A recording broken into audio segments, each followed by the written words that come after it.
Hey, everybody. Suzanne here with Caregiver Haven. Setting boundaries is an ongoing thing, and we can't do it once and then expect it to last forever for two reasons. First of all, situations are going to change, and as we age, we either need new boundaries, or if you're somebody who takes care of seniors, our demands are going to change, and we have to keep our own lives in balance. Secondly, people tend to ignore our boundaries. Not that they do it on purpose, but it is physics that something will fill a vacuum. For example, let's say you have a yoga class every Monday afternoon, but now yoga has ended and you still want that time to spend to yourself. Well, all of a sudden, you're committed to something you really don't want in that time slot. You see how it has moved in ever so slowly. So let's go ahead and look at boundaries.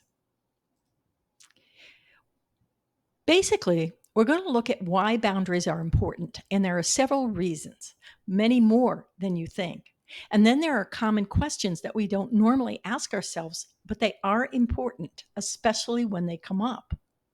And then, of course, I'm going to show you 12 ways, and at least and more than 12 ways actually, that we can set boundaries.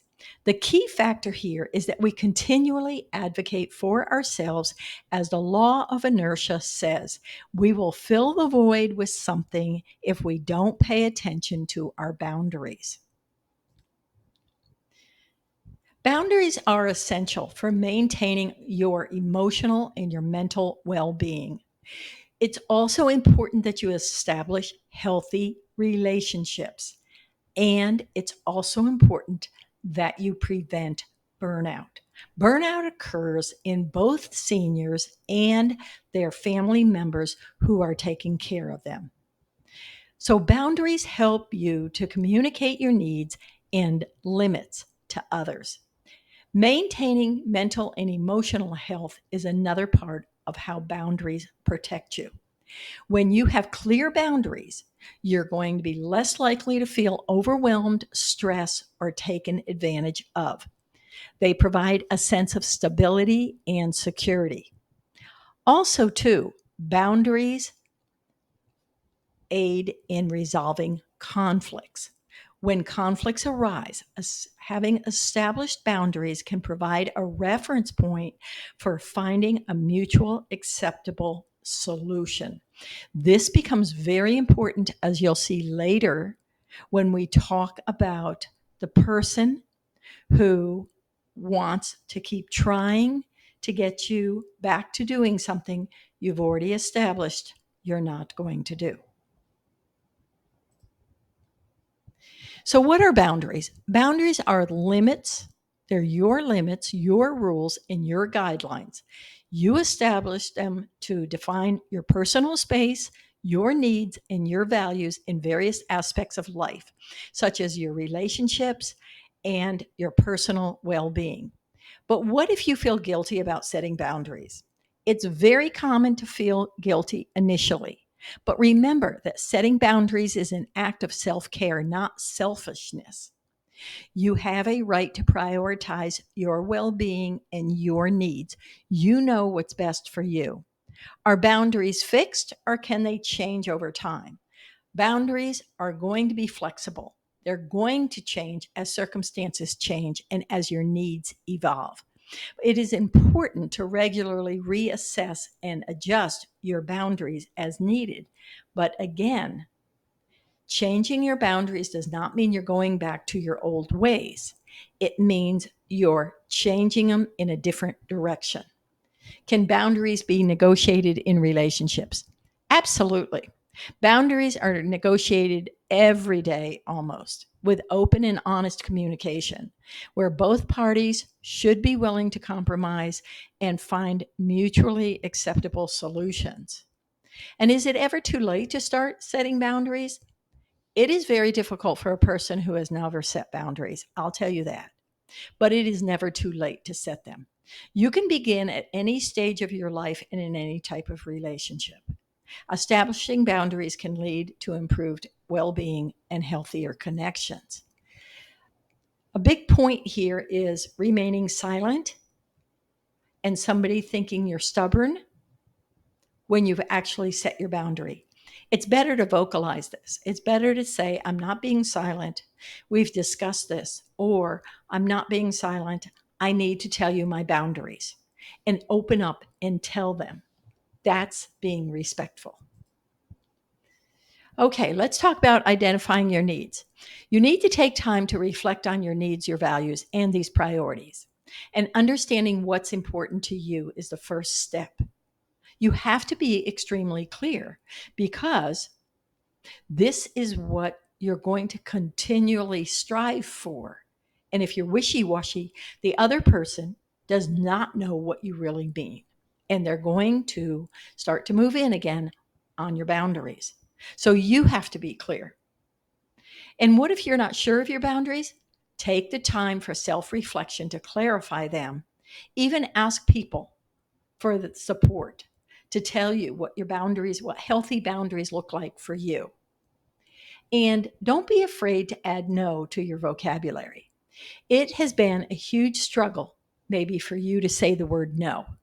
But rest assured, you are not alone on this. In fact, saying no may be one of the most difficult things in the world to do, especially for those people who are pleasers. And you don't have to use the word no. You can say something like, that's not going to work for me right now, or let me think about it, or can I get back to you on that, or gosh, I'll have to check my schedule, or gee, thank you for asking, but I just can't do that. And again, when you say no in whatever words you want to say, typically somebody's going to come back to you and ask you a reason why.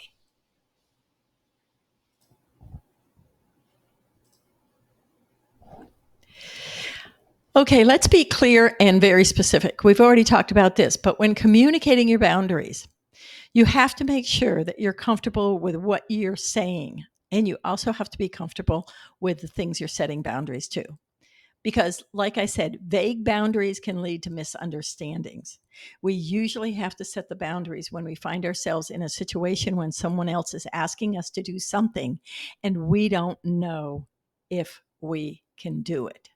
So, the key is to setting the boundaries is, like I said, not saying no or pushing back, but saying yes to the things you feel good about, and then saying no to the other things.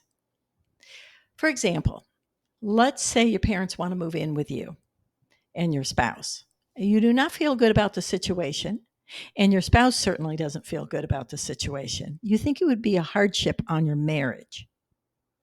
So, what do you do in this case? Well, you can set some boundaries. First of all, you can put it down the road. You can say, maybe not now. Let's revisit this at a later time.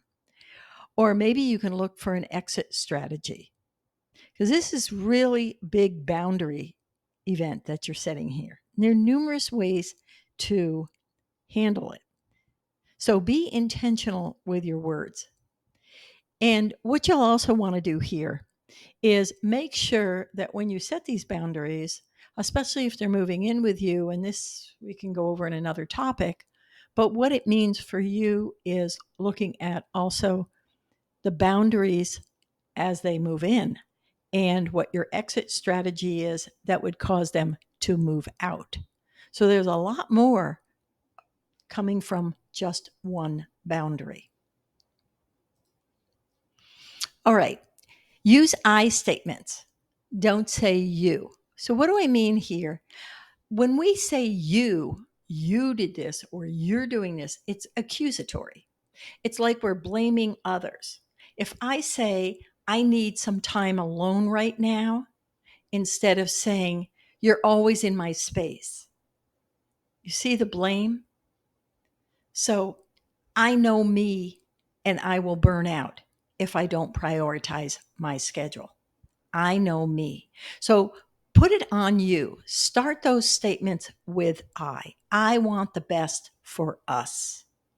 Not, you're not understanding. You don't know what I'm talking about. You don't know how I feel. Those are all blame. So use the words I. Try to start your statements with I. And if you're not used to doing this, It's very difficult to get into this habit, but you can do it, and it takes practice. Just start with you and then say, wait a minute, let me rephrase that. I need this. I need that. You'll get a lot of respect by doing it this way. Also, to practice self care is to prioritize the time that you want to do certain activities and rejuvenate yourself. This sets the precedent that your well being is essential and helps you to demand that kind of respect. The first step is to know without a doubt that you deserve it. People clap when somebody's done something really good or somebody speaks up for themselves and says, I'm a winner, I can do this. One of the things I've learned to do over the years, because I put so much pressure on myself, is to keep a sign up on the mirror in my bathroom that says, give me 3 successes I've done today. I have to tell myself 3 successes because I look at the list of 45 things I might have to do, and I don't realize that I've already done 45 things that day. So I put that list up and I say, give me 3 things that I've done today successfully. And that makes me feel good. It rejuvenates me, especially before bedtime. I can go to bed feeling like I've accomplished something that day. So think about your achievements for the day and what no self-respect looks like. And a person with no self-respect typically blames other people. Another thing is they talk about other people. And when you ask them to do something for you, they say they're going to do it, but they don't show up to do it. Or they're very wishy-washy about it. They promise to do it, but they don't. Their word does not mean anything. They just don't respect themselves. You're not going to make them respect themselves. There's no way you can do that. And boundaries is not about controlling other people. It's about controlling your word. It's about what you can do for you. And you set those boundaries. So if somebody is wishy-washy and somebody promises you they're going to do something and they don't do it, why are you continually asking that person for a favor? That's just insanity, right? Doing the same thing over and over again, expecting different results. Find people in your life who are steadfast in what their word is their bond, and ask them what you need. Okay. If you're coming upon a relationship like you're maybe moving into a senior community, you will notice that the administration has boundaries. They set rules, they set guidelines. That's what boundaries are. And they tell you right up front that we have this and we do not have that. We have this and we do not have that. They are setting boundaries. From experience, they know what's safe and what's not safe. So in saying that, establish your boundaries early in your relationships. But let's say that you're the person who has been caregiving for your senior, and now they're moving into a senior community. You want them to get acclimated and you want them to get to know the people that they're going to be living with, all strangers right now. Okay? Now, they want you to keep coming. They want you to come every day. You set your boundaries. You say, you know what, I can't come every day. And you don't be wishy washy and you don't say, I'll try to make it as often as I can. No, you set your guidelines, you set your rules. I will see you on Wednesday afternoons. I will arrive at 1 o'clock. I will stay through dinner. We'll enjoy each other. Maybe we'll go out to a park. Maybe we'll take time to go on some event, etc. That's what you commit to. That's setting a boundary. That's setting a rule and a guideline.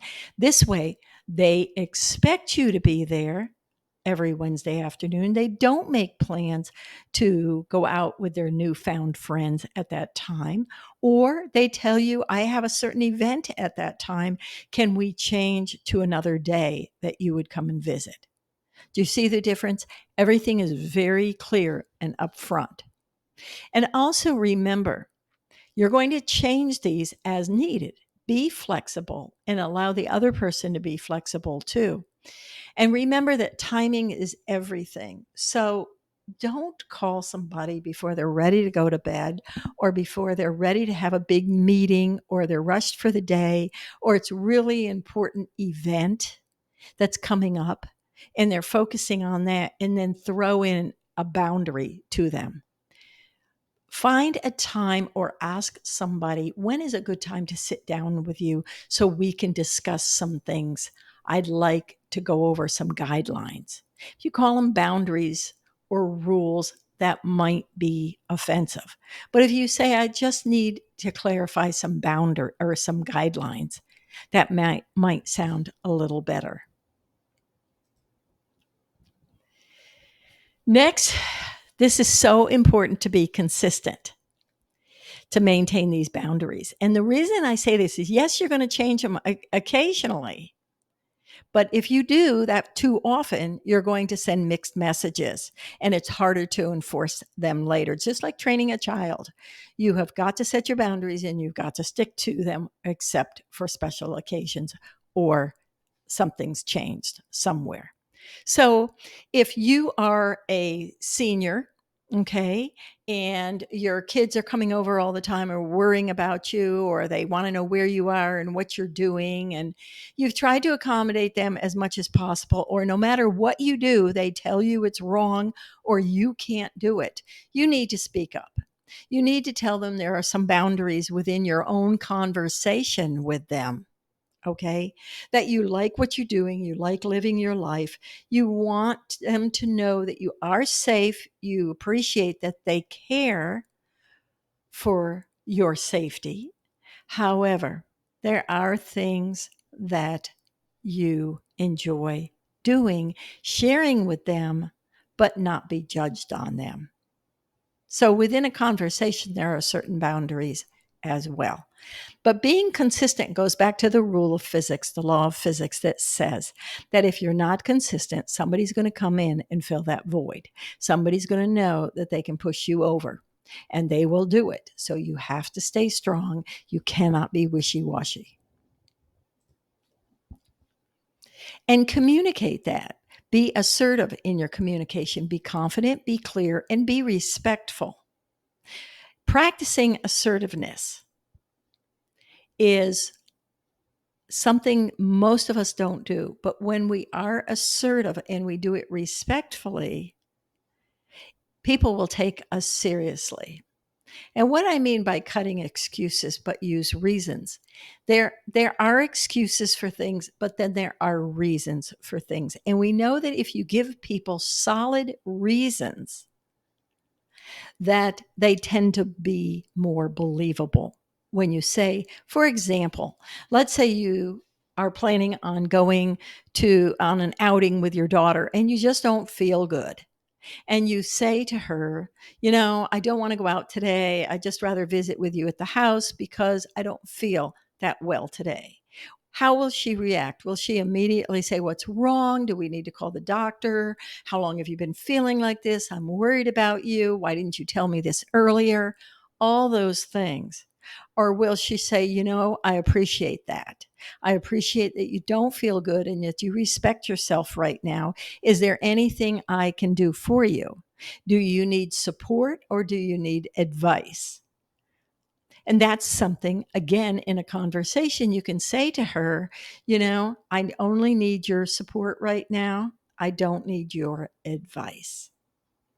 So be upfront with people. And when your family says to you, you're taking too much time, you're spending it with mom or dad all the time, I don't see you anymore, who's going to take care of the kids, who's going to pick up the kids, you also got a family that you have to take care of, and you feel like you're sandwiched between your parents and your own family.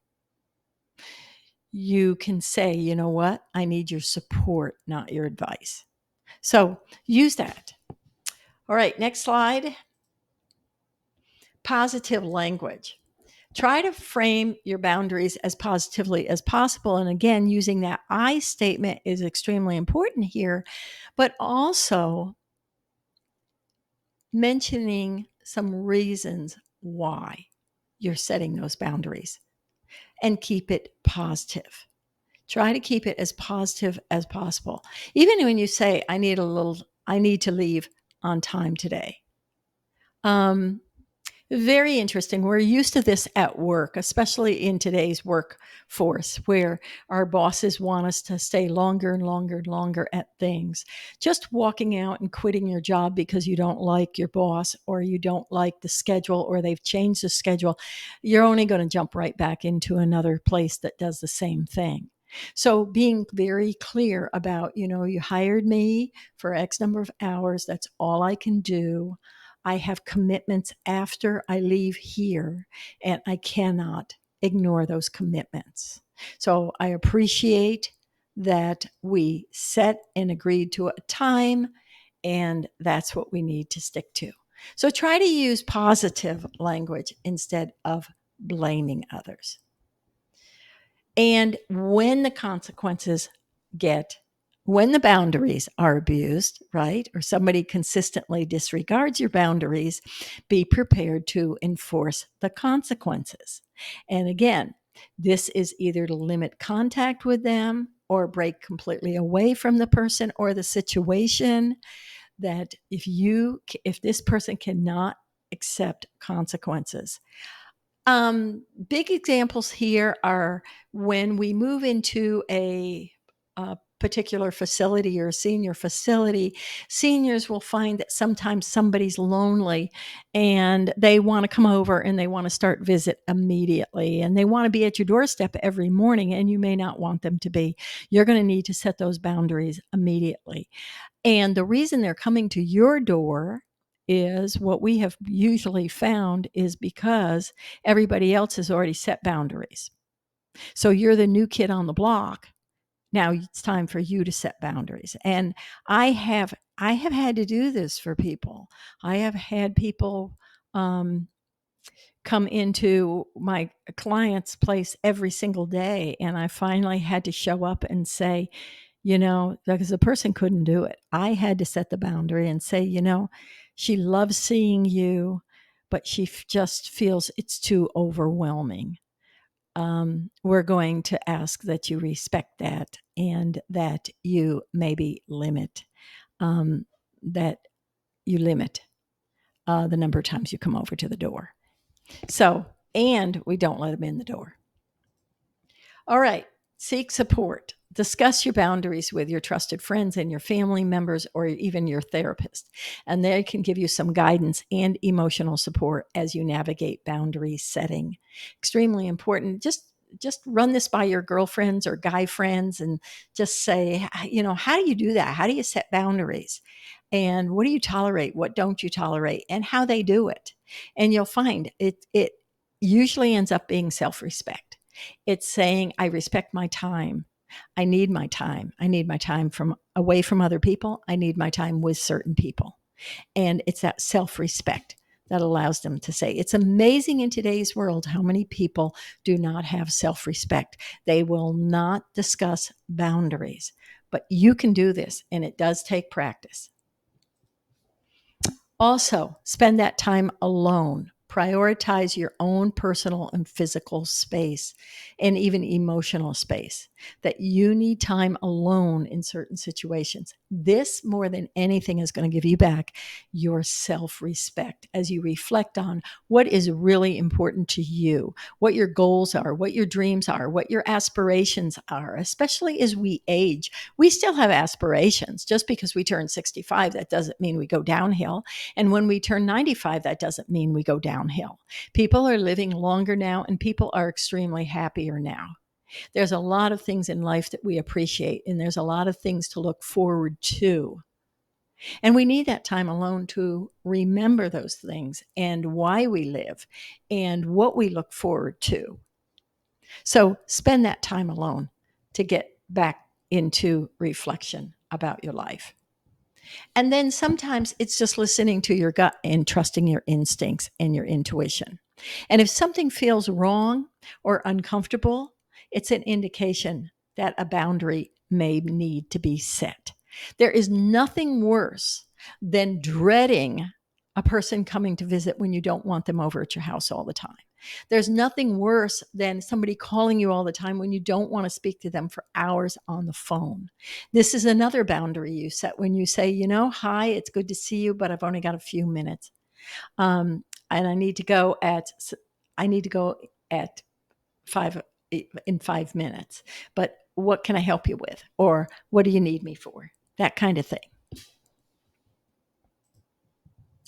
And then sometimes when they're not listening or they're raising their voice or they're yelling because they don't understand boundaries and you've never set boundaries before, or they just don't hear you, they're not paying attention to you, they don't respect you at all, it's best to just keep silent. Don't say another word. Maybe just get up and walk away.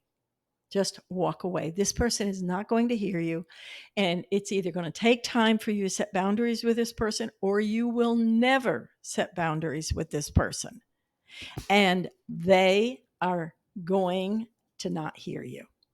So just walk away. You'll decide eventually what you want to do with this person. If this person can't be a part of your life as far as boundaries go, but you can enjoy other things with them, or maybe it's just not going to work at all. When you get real quiet, people tend to, they'll talk and talk and talk, and then eventually they won't say anything anymore. They will mimic you and stop talking. That is 100% golden rule. When you stop talking, that other person, they just stop. And then pick your battles. What is important to you? Again, this goes back to clarifying exactly what you need, what you want, what your dreams are, what your goals are, what your aspirations are. So pick your battles. Not everything's got to be a battle. You don't have to win a war here. You just want a healthy relationship with this person, a healthy relationship. And it's okay to say, I need time alone. And then pay attention to their body language. In this picture, you can see this guy is obviously leaning forward and he is listening intently. But there are times when people back in their chair, they pull back in their chair, or they even cross their arms. When they do that, they are not listening anymore. Certainly when they pick up their cell phone, they're not listening anymore. They're not engaged. So just stop talking. When you stop talking, they'll eventually look up. Or I have found in situations where, again, setting boundaries, the person folds their arms. And I immediately say, what's going on? What are your thoughts? Share with me what you're thinking. And they tell me. And as I've said before, it's okay to be selfish. Remember that selfish, by definition, if somebody says you're selfish, they are saying, don't please you, please me. In other words, they're wanting you to do something for them.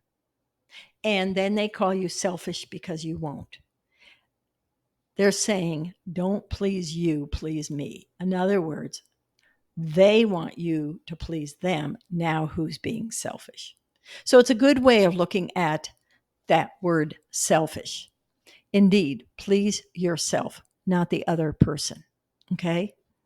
And if you want to do something for the other person and you feel good about it, hey, then absolutely go for it.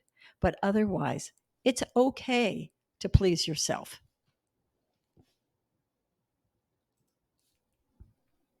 So, in summary, what did we look at? Well, why it's important to set boundaries, how boundaries can be flexible.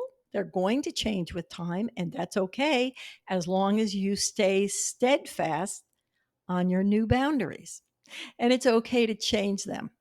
And the rules to follow when talking about your boundaries, like using the words I instead of you, leaning forward, watching their body language. Please don't raise your voice. Yelling never got anybody to hear anything better. And then ways to support yourself, like being alone, talking out your boundaries with your friends, so you don't feel so uncomfortable.